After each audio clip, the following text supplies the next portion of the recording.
मेरी भाभी भैया के कमरे में अक्सर नहीं सोती थी। अगर किसी रात भैया के कमरे में सोती थी तो अगली सुबह भाभी रोते हुए बाहर निकलती थी। एक दिन भाभी सोई हुई थी, तभी मैं भाभी की साड़ी पहनकर भैया के कमरे में चली गई। फिर जो भैया ने भाभी समझकर मेरे साथ किया, वह सुनकर तो आप सबकी होश उड़ जाएगी।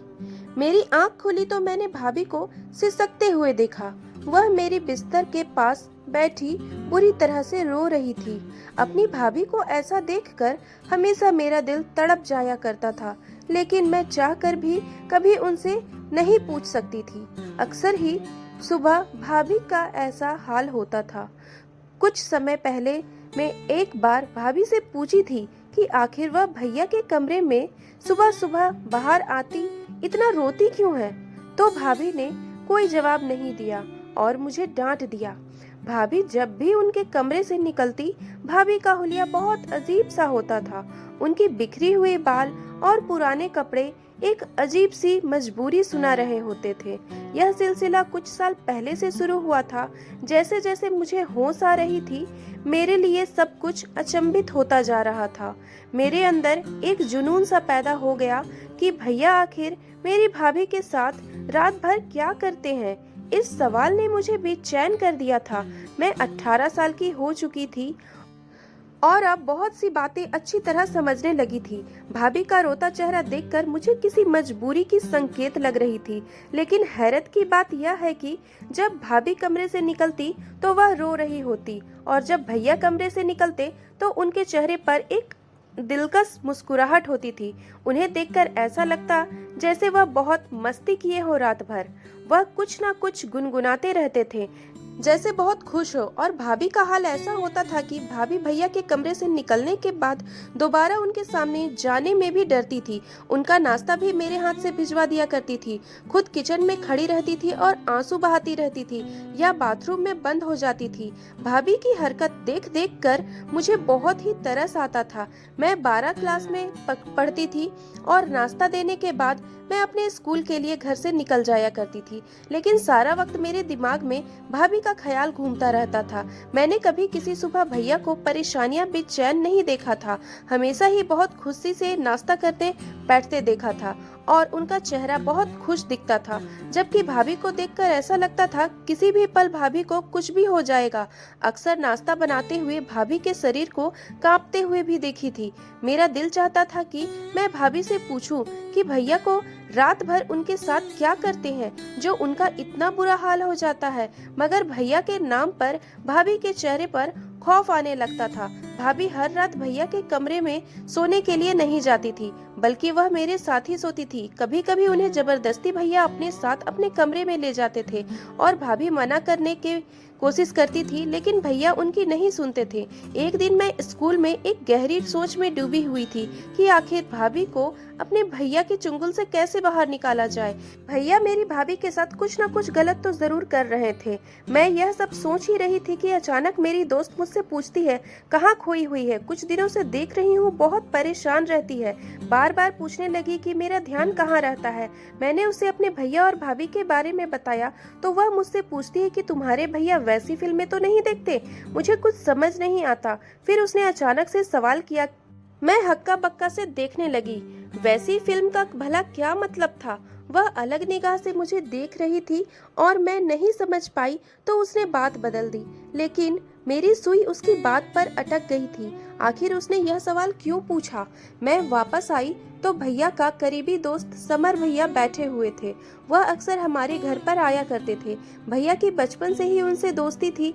एक दिन भैया की आवाज मेरी कानों में पड़ी, जिसमें मोहब्बत की मिठास थी। मुझे नहीं जाना तुम्हारे साथ, तुम हमेशा ही ऐसा करते हो। भाभी ने एक बार फिर इनकार किया। तुम्हें सोचना चाहिए, तुम्हारी बहन जवान हो गई है, लेकिन तुम्हें इस बात से कोई फर्क नहीं पड़ता। भाभी ने धीमी लहजे से भैया को जवाब दिया। भैया ने जबरदस्ती भाभी का हाथ उठाया और अपने साथ लेकर चले गए। मुझे अजीब सी घबराहट होने लगी। भैया भाभी के साथ ना जाने क्या करते थे और मेरी दोस्त की वैसी फिल्म वाली बात मेरे दिमाग में अटक गई थी। फिर सुबह जब भाभी कमरे से बाहर निकली तो उनका कपड़ा फटा हुआ था और बाल बिखरे हुए थे। देखकर ऐसा लग रहा था उनके साथ बहुत बुरा बर्ताव किया गया है। मैंने अपने दिल में ठान लिया कि भैया की हरकत जानकर रहूंगी। इसीलिए मैं एक दिन अपनी भाभी की साड़ी पहनकर भैया के कमरे में पहुंच गई।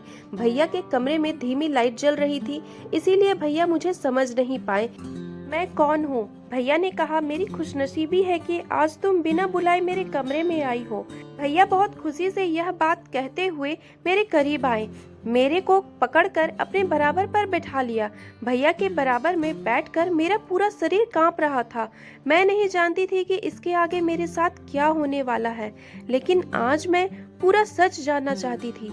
भैया बहुत ही मोहब्बत से कहने लगे, बहन जवान हो गई है, यह बात कहकर तुम मुझसे इस कदर दूर हो जाओगी? क्या मुझे तुम्हें अपने ही कमरे में जबरदस्ती लाना पड़ेगा? मेरा भी तो तुम पर कुछ हक है।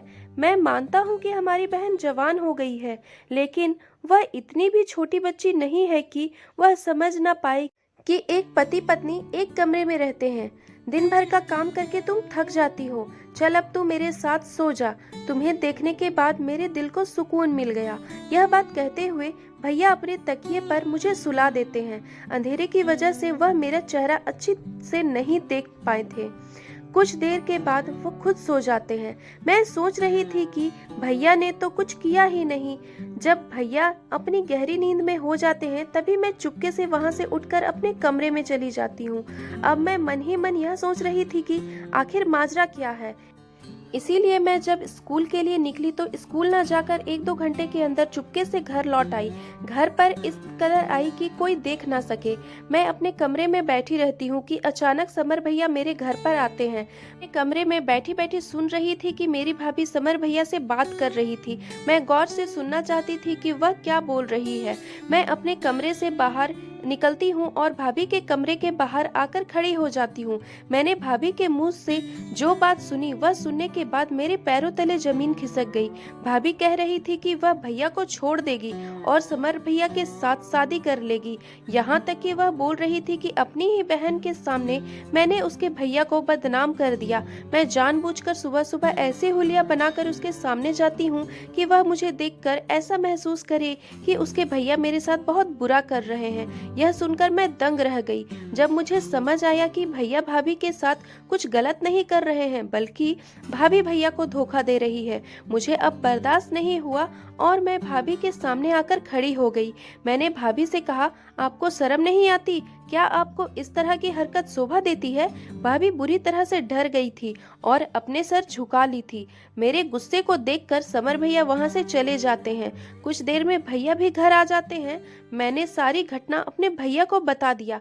फिर भैया भाभी को समझाते हुए कहे, मैं जानता था कि तुम्हारा चक्कर समर के साथ चल रहा है, लेकिन मैं जानता हूँ कि यह सब ठीक नहीं है। मैं हमेशा अपने मन में यही सोचता हूँ कि कभी न कभी तुम्हें गलती का एहसास होगा और तुम मेरी हो जाओगी। भाभी को अपनी गलतियों का एहसास हो चुका था। भाभी भैया के पैरों पर गिर जाती है और माफी मांगने लगती है। भैया भाभी को माफ कर देते हैं और हम तीनों फिर से खुशी खुशी रहने लगते हैं। कहानी कैसी लगी जरूर कमेंट करके बताइएगा और अगर अच्छी लगी हो तो प्लीज लाइक कर दीजिएगा और ऐसी अच्छी अच्छी कहानियां सुनने के लिए चैनल सब्सक्राइब कर लीजिए। मिलती हूँ नई कहानी के साथ, तब तक के लिए बाय बाय।